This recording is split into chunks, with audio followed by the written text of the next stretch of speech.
लेकिन art and culture में भी आप ये सोचिए कि आपको फिगर बनाना है, वो ज़्यादा इफेक्टिव रहता है, वहाँ भी मैप बनाना है। फिर वो चाहे यूपीपीसीएस का हो, चाहे आरओ का हो, चाहे बीईओ का हो, उसमें जो क्वेश्चन आए हुए रहते हैं, आरएफओ का होता है, वो चांसेस रहते हैं कि वो फिर से रिपीट हो डायरेक्ट हो। तो मैंने क्या किया था कि जितने पीवाईक्यूज हर साल पूछे गए हैं उनको एक एक पेज पे लिख के उसका जो है आंसर लिखा था मैंने। हेलो दोस्तों, नमस्कार, स्वागत है एक बार फिर से एक नए वीडियो में। फ्रेंड्स, हमारे सामने आज श्रेया उपाध्याय मैम है जिनका यूपीपीसीएस 2022 में जिला पंचायती राज अधिकारी डीपीआरओ के पोस्ट पर सिलेक्शन हुआ है। तो मैम की आज की जर्नी के बारे में जानेंगे, एक एक करके सब रिसोर्सेज, प्रीलिम्स, मेंस, इंटरव्यू सब एक एक करके कवर करेंगे। और सर फ्रेंड्स, इससे पहले बताना चाहूँगा कि मैम 2017 से लगातार इंटरव्यू दे रही। मैम की जर्नी काफ़ी संघर्षमय रही। सो मैम, जो हमारे व्यूअर्स वीडियो देख रहे हैं उनकी तरफ से और हमारी तरफ से आपको ढेर सारी शुभकामनाएं। सभी को बहुत बहुत थैंक यू। मैम, पहला क्वेश्चन आपसे ये रहेगा कि आपका एजुकेशन बैकग्राउंड क्या है?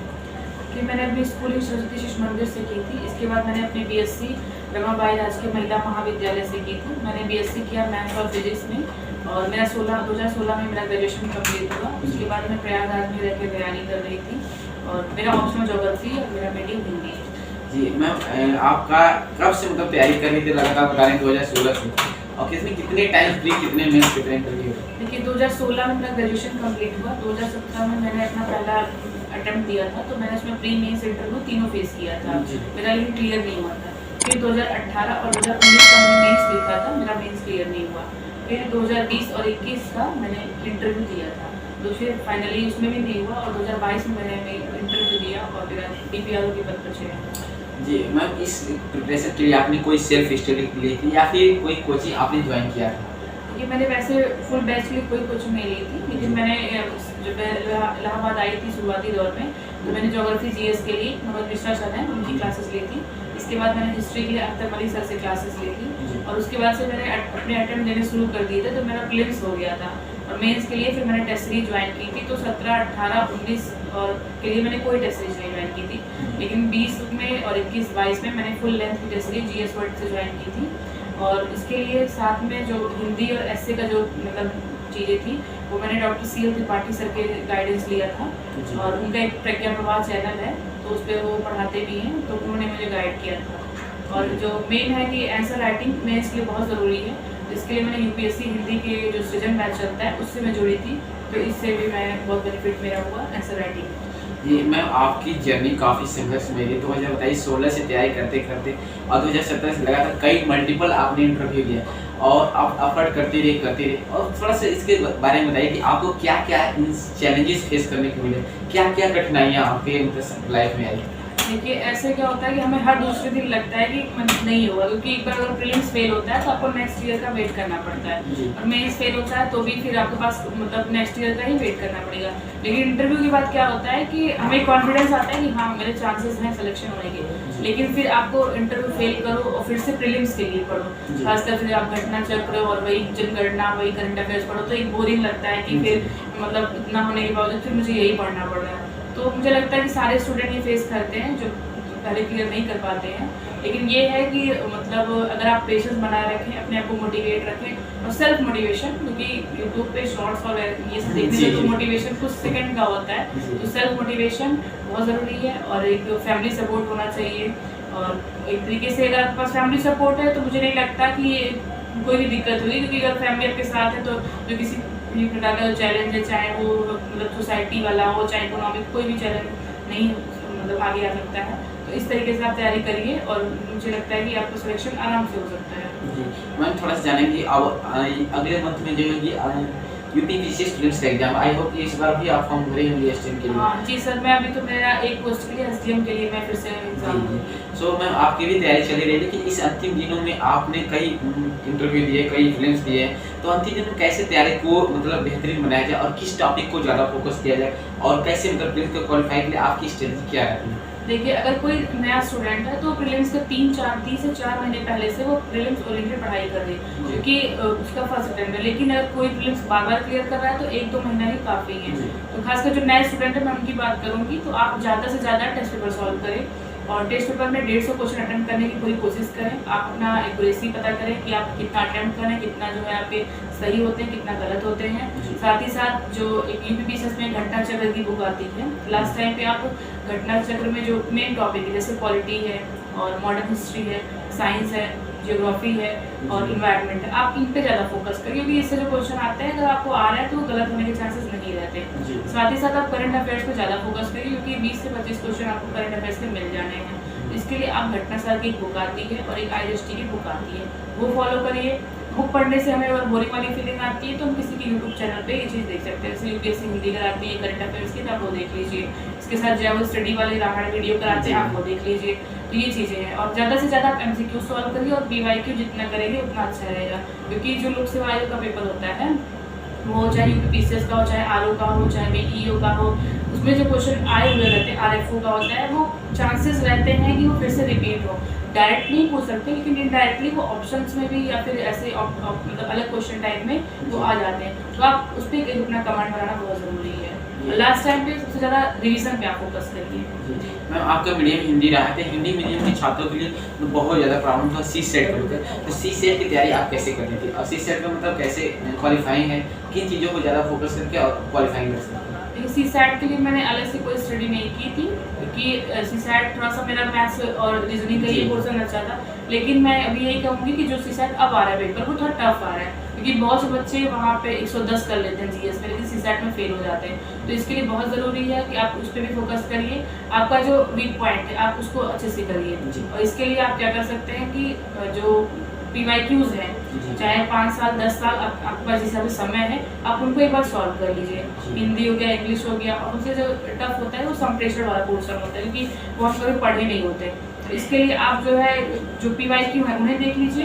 एक मैंने देखा था जब स्टडी का संप्रेषण वाला उन्होंने एक क्वेश्चन कराया था, तो मुझे काफ़ी क्वेश्चन उससे मिल गया था। और जो बच्चे जिससे उनकी मैथ्स और रीजनिंग नहीं अच्छी है, वो थोड़ा बहुत प्रैक्टिस कर सकते हैं, लेकिन वो उन एरिया पे फोकस करें जिन पर कोई कमांड है, क्योंकि CSAT क्वालिफाइंग है। तो आप उतना ही अटेम्प्ट करिए कि आपको लगे कि हम क्वालिफाई कर लेंगे। तो आप जैसे अगर मैथ वाले अपना अच्छा परफॉर्म नहीं कर पा रहे, तो वो हिंदी और चीज़ों पे वो फोकस कर लें।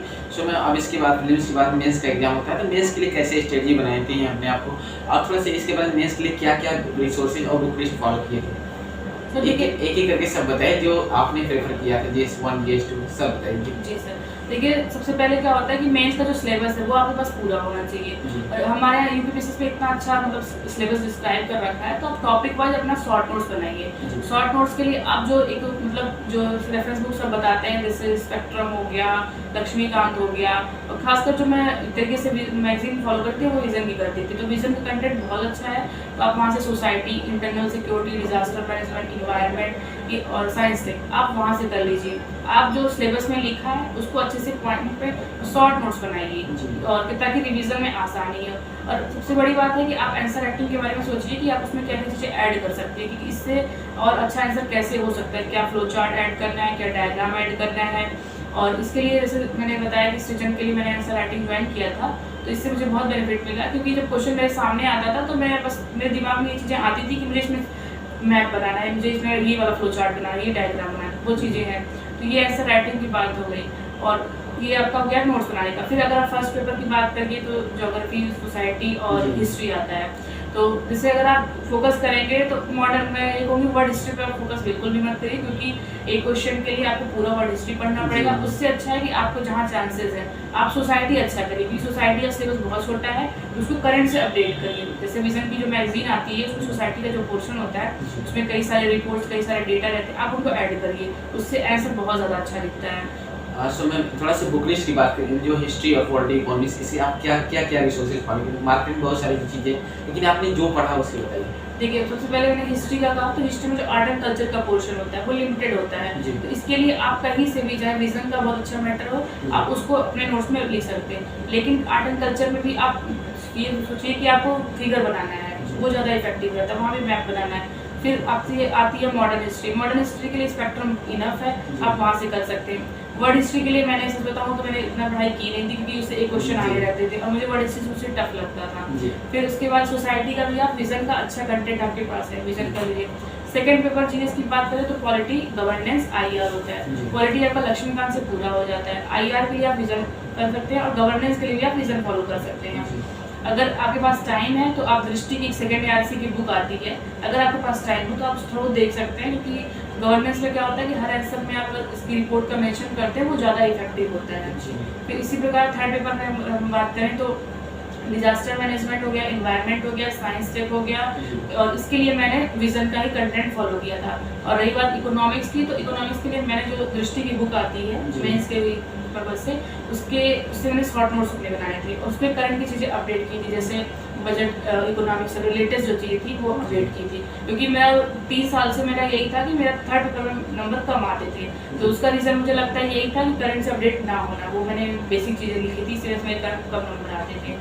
और फोर्थ पेपर में एथिक्स का सबसे अच्छा जो कंटेंट है वो विजन का भी अच्छा कंटेंट है, और एक बुक आती है लेक्सिकॉन की, वो तो आप एक काम करिए, आप सिलेबस देखिए, उस सिलेबस में जो चीज़ें लिखी है मेंशन है उसके शॉर्ट नोट्स बनाइए। आप एग्जांपल जैसे आप खुद ऐड करिए, जैसे आप न्यूज़पेपर पढ़ते हैं कि आज इस IAS ने ये किया, आज इस सिविल सर्वेंट ने ये किया, तो उसमें वो करंट से अपडेट कर दे, वो ज़्यादा इफेक्टिव होता है, क्योंकि आपका जो आंसर होगा उसमें डिफरेंट दिखेगा। और आप एथिक्स में भी फिगर डायग्राम बना सकते हैं, इससे बहुत ज़्यादा नंबर मिलने के चांसेस रहते हैं। फिर हम हिंदी एस्से की बात करें तो हिंदी एस्से में आप उसमें डिसाइड सिलेबस है, तो आप एक कोई बुक ऑथेंटिक ले लीजिए, आप अपना सेल्फ नोट्स बना लीजिए। मैम आपने हिंदी के लिए क्या? हिंदी के लिए मैंने अपना स्टार्टिंग में सेल्फ नोट्स ही बनाए थे, लेकिन बाद में मुझे डॉक्टर CL त्रिपाठी सर का गाइडेंस मिला, तो वो मतलब टेस्ट सीरीज कराते हैं, कुछ क्वेश्चन की प्रैक्टिस कराते हैं, तो वो उससे मुझे हेल्प मिली। और एस्से में भी यही था, क्योंकि पहले क्या होता था कि मैं डायरेक्ट एग्जाम हॉल में एस्से लिखती थी, तो फिर वो उसका यही था कि मेरा रिजल्ट फाइनल नहीं हुआ, बाद में ये था कि सर के ग्रुप में कई अच्छे कैंडिडेट थे, उनकी कॉपी मैं देखती थी, तो फिर उससे मुझे कुछ सीखने को मिलता था। तो ऐसे के लिए यही है कि आप अच्छे कोर्स रखिए, और UPSS में ये कंटेंट और क्वालिटी और एक तरीके से प्रेजेंटेशन बहुत ज़्यादा महत्वपूर्ण होता है, इसके लिए आप ये कर सकते हैं। और मैम जो फिजिकल ज्योग्राफी और इंडियन ज्योग्राफी होती है और एक वर्ल्ड ज्योग्राफी, इसके लिए आपने क्या? देखिए ज्योग्राफी के लिए मैंने सबसे पहले तो जो मैंने फर्स्ट के 3 अटेम्प्ट्स दिए थे, उसके लिए मैंने खुल्लर की एक बुक आती है ऑप्शनल की, वो खुल लिया था, और जितने PYQs है वो, तो मैंने क्या किया था कि जितने PYQs हर साल पूछे गए हैं उनको एक पेज पे लिख के उसका जो है आंसर लिखा था, मैंने खुद से आंसर लिखा था। तो उसके बाद फिर तीन अटेम्प्ट तो मेरे ऐसे ही चले गए, लेकिन बाद में मैंने टेस्ट सीरीज ज्वाइन की थी, तो फिर उससे मुझे काफ़ी बेनिफिट मिला कि हाँ मैं आंसर उसमें कुछ ऐड कर सकती हूँ, और इसके लिए मेरे 1-2 फ्रेंड्स हैं उन्होंने भी मेरी हेल्प की थी। सो मैम आपने कोई जिसे इस प्रिपरेशन में NCERT की बुकें पढ़ा था या फिर उसके बारे में बताइए? देखिए NCERT की बुक अगर आप बेसिक से तैयारी करते हैं तो NCERT की बुक भी बहुत ज़रूरी है, क्योंकि वो बेस होती है। आपने मैम पढ़ा? जी सर, मैंने पढ़ा था, स्टार्टिंग में मैंने पढ़ा था, क्योंकि एक टाइम के बाद फिर वो होते जब आप स्टैंडर्ड बुक पढ़ने लगते हो तो फिर उसकी जरूरत नहीं पड़ती है। 6th 12th या फिर 11th 12th की कौन सी आपने? देखिए ये फिर या फिर कौन सी पढ़नी चाहिए सब CNT उसके बारे में? ये हर स्टूडेंट के ऊपर डिपेंड करता है, अगर उसका आर्ट्स बैकग्राउंड है तो उसको मैं ये मतलब यही होता है कि वो 9th 10th या 11th 12th स्टार्ट कर सकता है, लेकिन अगर कोई साइंस बैकग्राउंड का बच्चा है या फिर बीटेक वाले हैं तो फिर उनके लिए थोड़ा सा चैलेंजिंग होता है। तो एक बार आप अगर देखना चाहें तो आप PDF भी देख सकते हैं, कोई बुक्स खरीदने की जरूरत नहीं है। तो लेकिन जो मेन ज्योग्राफी की जैसे होती है 10th 11th 12th की, ये बहुत इंपॉर्टेंट होती है। इसी तरीके से इकोनॉमिक्स की और हिस्ट्री की, एंशिएंट हिस्ट्री इंपॉर्टेंट होती है, तो आप मतलब चूज करके पढ़िए, ऐसा नहीं है कि आप बहुत ज़्यादा लेंथी पढ़ लीजिए फिर कंक्लूजन कुछ ना निकले। लेकिन अगर आप नए स्टूडेंट्स हैं, आपके पास टाइम है, तो आप एक बार 6 to 12 देख सकते हैं। सो मैम जैसे तैयारी आप कैसे कर रही थी डेली? अपना आपका टारगेट रहता था या फिर डेली वीकली आपका टारगेट रहता है कि नहीं हमें इतना टॉपिक इतने दिन में खत्म करना है? देखिए जो आपका मतलब ये जो टाइम टेबल होना चाहिए वो फोकस होना चाहिए एग्जाम के बेस, आपका एग्जाम कब है तो उस हिसाब से आप मंथली और वीकली और डेली के हिसाब से टाइम टेबल सेट कर लीजिए। मेरा जो टाइम टेबल था, मैं कभी घंटे नहीं गिनती थी, मेरा ये था कि मुझे ये टॉपिक कंप्लीट करने एग्जाम तक और रिवीजन करना है, मुझे लर्न होनी चाहिए। तो मैं सुबह के जो 2 घंटे में पढ़ती थी उसमें मैं लर्न वाली चीज़ों पे फोकस करती थी, जो मुझे चीज़ें नहीं याद होती, क्योंकि यूपीपीएससी में क्या होता है कि इतने सारे फैक्ट्स होते हैं, आपको दिमाग में बैठाना बहुत कठिन हो जाता है। तो अब मैं सुबह उठती थी तो पहले जो मुझे चीज़ें याद नहीं रहती थी वो मुझे नोट डाउन करती थी, तो वो मैंने पहले लर्न कर लेती थी। फिर उसके बाद ये हुआ कि आप एक टेस्ट दे दीजिए, टेस्ट का आप जो है 150 क्वेश्चन के आंसर सॉल्व कर लीजिए। आपके पास फिर टाइम जो भी मिले आप करंट की चीज़ें कुछ पढ़ लीजिए, फिर आप कोई एक स्टैंडर्ड बुक भी उठा सकते हैं। तो ऐसा नहीं है कि आप एक ही सब्जेक्ट पढ़िए, आप एक दिन में 2 सब्जेक्ट पैरेलल पढ़ सकते हैं। इससे क्या होता है कि आपका माइंड भी फ्रेश रहता है और करंट अफेयर्स तो जरूरी है ही। जी सो मैम थोड़ा सा बताइए कि आपने इसे तैयारी करते समय आप लगातार जो है इंटरव्यू की तैयारी नहीं होता था, कई बार माइंड में रहता है कि अरे यार नहीं होगा तो क्या होगा, तो प्लान भी कभी सोचा था और ऐसे डिप्रेशन हो जाता था कभी कभी कि नहीं होगा तो क्या करेंगे, उस स्थिति को ऐसे आप हैंडल करती थी और उसमें मतलब क्या अपने मतलब एंटरटेनमेंट के लिए क्या कैसे करती है, योगा या फिर म्यूजिक उसके बारे में? हाँ, ये तो है कि ये जो जर्नी थी स्टार्टिंग मुझे लगा था बहुत इजी है, हो जाएगा, जी। लेकिन जब मेरा नहीं हुआ तो फिर धीरे धीरे वो एक तरीके से एनर्जी मेरी डाउन होने लगी थी, तो मुझे लगता था कि अब पता नहीं होगा कि नहीं होगा।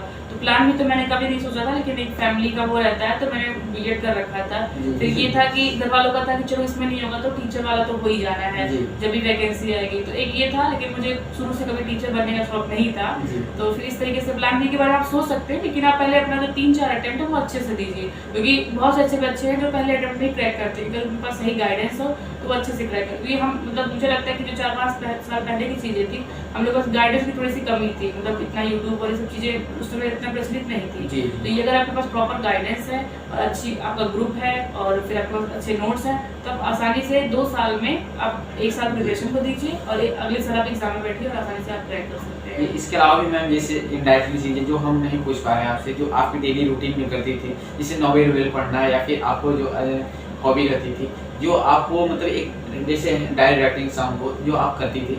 देखिए, मैं थोड़ा बहुत नॉवेल तो ऐसे पढ़ लेती थी, मुझे मूवी देखना पसंद था। तो कभी कभी एक टाइम ऐसा होता है कि एग्जाम में जब मेंस का एग्जाम लगा था तो खासकर जो है प्रेशर ज़्यादा फील होता था, तो मैं डेली एक मूवीज रात में देख लेती थी, तो मुझे उससे और अच्छी नींद आती थी क्योंकि मुझे मूवीज देखना पसंद है। तो फिर उससे रहता था कि मैं अपने आप को मतलब एक तरीके से मूड मेरा फ्रेश भी हो जाता था, तो मैं मूवी देखती थी।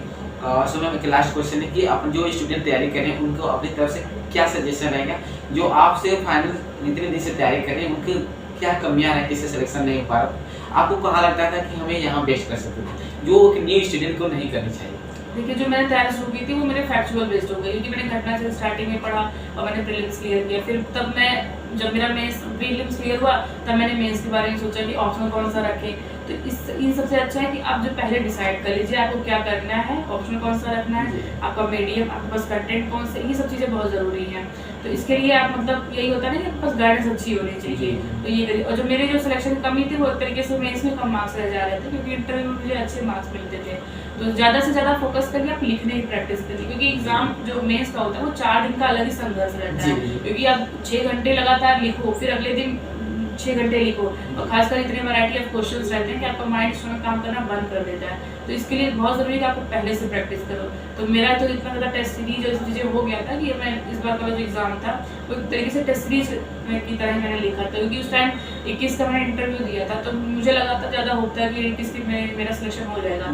तो मैंने एक तरीके से 22 का जो मेंस था मैंने मतलब ऐसे कूल माइंड से ही लिखा था। तो यही बस मतलब यही कहूँगी, जितना आप अच्छा ऐसे राइटिंग प्रैक्टिस करेंगे उतना ही अच्छा आप परफॉर्म मेंस एग्जाम में करेंगे। मैम कोई मोटिवेशन लाइनें, इंस्पिरेशन लाइनें जो आपको आती है जो स्टूडेंट के साथ शेयर करना चाहेंगे? देखिए, मोटिवेशन लाइन तो बहुत है, यूट्यूब पे आप डालिए संदीप महेश्वरी और सर बहुत मिलते हैं, वही एक कोशिश करने वालों की हार नहीं होती।